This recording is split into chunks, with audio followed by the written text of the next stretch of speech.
Hello and welcome back to my channel. My name is Bunny Cakes and welcome to my channel for the first time if you're new here. Today I am going to be doing the Thank You Next book tag.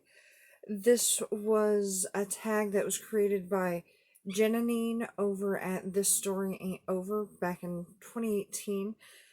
It's done after the song by Ariana Grande called Thank You Next. And all of the prompts are based on lyrics on the song or topics that are related to the song. So the first prompt is name a book that you said thank you next to, i.e. you DNF'd it, did not finish. So for me right now, I am doing that with Frankenstein. There's somebody that's watching this video that just cringed, but what I'm going to do is I'm DNFing it for now. I will revisit it later. I just can't get into it right now. It's not the right time for me. It's not Frankenstein, it's me. So the second question is, you can answer the next three questions together or separately with completely different books. And I am going to choose to answer this with three separate books. So the first one is a book that taught you love. So when I very first read this prompt, I had an idea for a book that I've talked about a lot on here, to say that it was Flowers for Algernon, because that taught me in a lot of ways how to to love a character who's hardly even technically a character, because it has no dialogue. And I'm speaking of Algernon in this, the mouse. But then I realized a much better book for this prompt is my very first, what I call real book.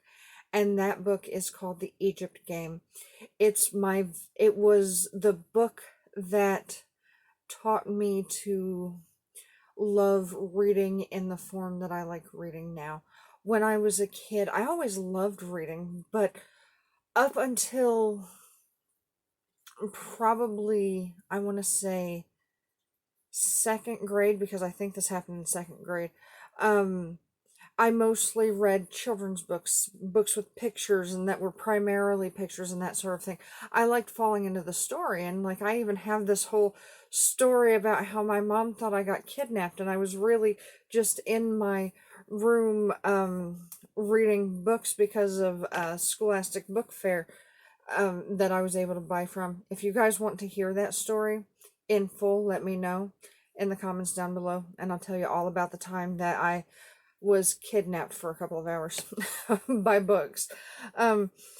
So the Egypt Game was really my first chapter book, my first book that wasn't really primarily pictures, and that is the book that taught me to truly love reading. So that's the book that I'm using for this prompt.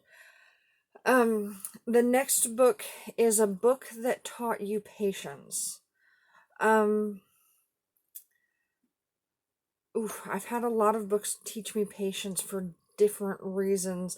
I'm thinking of when I read It, because that's a very, very long book, that taught me patience, because I really, really, really wanted to finish the story, but it's like 1,500 pages or whatever. It takes time. Another one that I can think of in recent history is book 5 in the Game of Thrones series, because I finished book 4 and George R.R. Martin took bloody forever writing the 5th book. And so I actually haven't read book 5 or 6. No, wait. No. I read book 5. It's book 6 that took forever to come out. That's what I'm thinking. Anyway, I haven't read book 6 and 7 because I kind of fell off the series waiting for it to come out. So that is probably the book that taught me patience. And I'm still just practicing patience now, because at this point, I'm almost over it. And then name a book that taught you pain. I read a lot of dark stuff, so a lot of books teach me pain. So, Flowers for Algernon taught me pain. That's one of the first books I can remember that I was so emotionally invested in that I cried. Um, though a book that I've read recently that taught me pain, but also kind of understanding, was If You Tell by Greg Olson. Um, because I really, really related to that story, and it taught me about my own pain in some ways. Um, so yeah, that one, those two, I would count as having taught me pain. Um, and the catharsis of pain, especially because Flowers for Algernon, when I need to feel pain, I know I can go to that, um, and poke my emotions with a stick, so I can get them out when I need to. Um, Prompt number 6 is a book that you loved at the time of reading, but in hindsight you do not like as much anymore, but which you still learn some other quality from.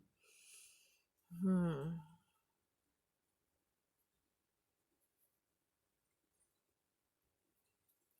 I really can't think of a book for that prompt. Um, Typically I either I like a book, or I really like a book and it sticks with me, or I completely forget about the book until somebody brings it up. Um, so I'm sure there's a book that fits that, but it's one of those sorts of things where if I stopped liking a book, I probably don't remember it easily. Um, so we'll move right on to the next prompt. A book you're currently talking to, i.e., have the hots for. So that could fit a couple of books. Um, so off the top of my head, Margaret Atwood's The Handmaid's Tale series. I haven't gotten to the second book yet. I bought it and I intended to read it this month and I haven't. The Testaments. There's also the second book in the You series by Caroline Kepnes that I really have the hots for. And, well, just that series in general I have the hots for, and the same with Margaret Atwood's series. Um, and then I'm also reading I'll Be Gone in the Dark, along with a couple of other books about true crime. I'm reading some Eileen Wuornos right now. I stopped I'll Be Gone in the Dark to catch up on my Eileen Wuornos because uh, the book club that I'm a part of, a true crime book club that's run by Peter Mon and Mel, um, they are having uh, their monthly meetup on YouNow on Sunday, and I actually have the Sunday off so I can participate. So I'm trying to finish the book and watch some of the movies about Eileen Wuornos so I can actually participate this time, because the stars have aligned and I actually get to this time if I don't oversleep. But I'll Be Gone in the Dark by Michelle McNamara. I am loving the way that book is written, and I totally have the hots for it. I can't wait to get to the end, and I think it's also sort of reading something me, because as I'm reading the Eileen Wuornos book, which is decent, I keep going, yeah, but what happened over in the other book? I'm like, it's laying over there, like, read me, and I'm like, I have to finish. It's like, but you could just read a couple chapters, and but yeah, I'm totally in love with that one. Okay, and book prompt number 9 is tag someone to do the. Oh, sorry, I skipped one. Um, Number 8 is name the book that gone last, the book of you, the book that helped you love yourself a little bit more.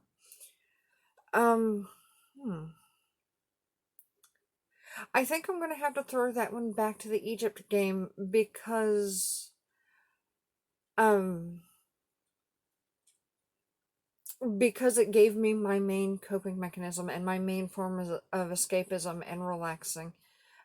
So that book is always going to be special to me, and it's always, always going to have a place on my shelf. I actually kind of want to reread that now that I'm talking about it again.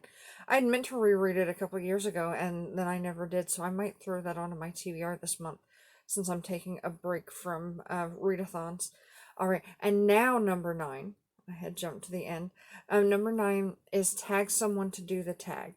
So, I am going to tag, let's see, the book nerdy, and, hold on a second, I cannot remember her name, her booktube channel. I just saw it before I started filming this video.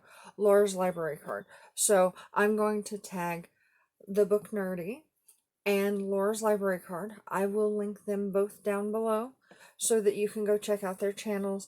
And girls, if you've done the tag already, feel free to do it again or not do it, whatever. I'm just totally interested in what the two of you have to say about this particular book tag. So that's all I have for this book tag. Thank you for watching, and I hope you have a wonderful rest of your day. Bye-bye.